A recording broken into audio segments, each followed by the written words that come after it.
नमस्कार नाशिककरांनो, मी रेणुका गायकवाड। आज आपण नाशिकमधील वाढत्या गुन्हेगारीबद्दल बोलणार आहोत।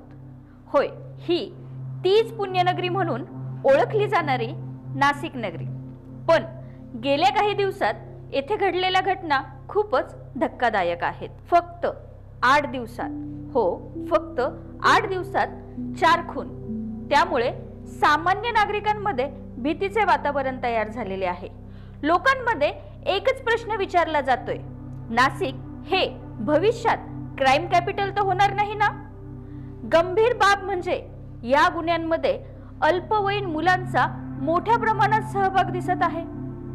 ड्रग्ज, एमडी, गांजा, कुत्तागोली हे सर्व पदार्थ शाळा, कॉलेज परिसरात सहज मिळतात आणि व्यसनाच्या आहारी गेलेली ही मुले हे व्यसन पूर्ण करण्यासाठी चोरी करतात, हाणामाऱ्या करतात।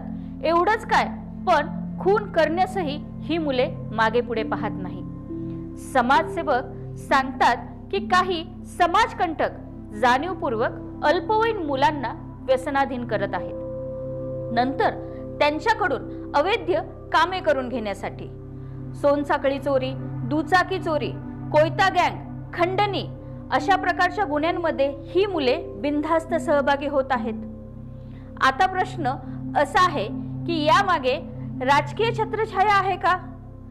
अनेक गुंड प्रवृत्तीचे लोक सत्ताधारी पक्षात प्रवेश करून आपल्या धंद्यांना संरक्षण मिळवतात, असं काही नागरिकांचं म्हणणं आहे। त्यातच काही पोलीस अधिकारीही या राजकीय गुंडांना पाठीशी घालत असल्याच्याही चर्चा सुरू आहे। अंमली पदार्थ विरोधी पथक अधूनमधून कारवाया करतं बरं का, पण 2-4 दिवस गाजावाजा होतो, नंतर सर्व जैसे थे। नागरिक टोल फ्री क्रमांकावर माहिती देतात, पण या माहितीचे पुढे काय होतं, त्यावर काय कारवाई होते हा अजूनही प्रश्नच आहे। मित्रांनो, काही महिन्यातच नाशिक महानगरपालिकेच्या निवडणुका होणार आहेत आणि जर ही परिस्थिती कायम राहिली तर निवडणुकीच्या काळात कायदा सुव्यवस्थेची अवस्था काय होईल याचा विचारही न केलेला बरा। सगळ्यात महत्त्वाचं म्हणजे पोलीस प्रशासनावरचाच सामान्य नागरिकांचा विश्वास उडत चाललेला आहे। आज नाशिककर फक्त एकच मागणी करतायत, तत्काळ कठोर आणि प्रभावी कारवाई ही झालीच पाहिजे। तुम्हाला काय वाटतं?